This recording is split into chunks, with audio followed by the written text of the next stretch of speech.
In today's video, I'm going to teach you how to open a checking account online with M&T Bank Mobile 2025.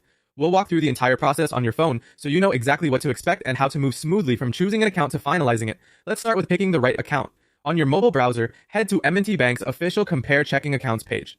You'll see options like Easy Choice Checking and My Choice Premium Checking. Take a moment to compare what matters to you: monthly maintenance fees and how to waive them, minimum balance requirements, ATM access, and any included perks such as rewards or relationship benefits. If you mostly use direct deposit and want a straightforward option with easy fee waivers, a basic account may fit. If you keep higher balances and want added features, a premium option could make more sense. Always tap into the account details and disclosures to understand fees and features before you proceed. For security, make sure you're on the official site and your browser shows a secure connection. Once you've selected your account, you'll complete the secure online application. Have your government-issued ID and other required personal and identification details ready.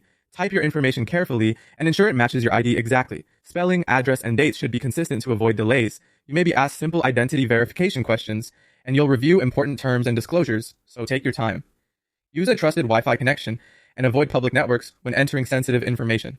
Before you submit, double-check everything. Even small typos can slow processing. After you submit and your application is approved, you'll receive a confirmation email. This message is important. Open it and follow the instructions closely. To finalize your account, you need to print, sign, and return your signature card. This card creates the official version of your signature on file and enables the bank to verify checks and other transactions. Print clearly, sign using the name and style you plan to use on checks, and use blue or black ink. Then return the card exactly as directed in the email, whether that's by mail or another method specified there. Keep an eye on your inbox for status updates and check your spam folder just in case. Your account may not be fully active until the bank receives and processes the signed card, so send it back promptly. Once it's confirmed, you'll be ready to use your new checking account. That's it. You've selected your account, submitted your information, and finalized everything by returning the signature card. Thanks for watching, and take a moment to review your account features so you can make the most of your new M&T checking account.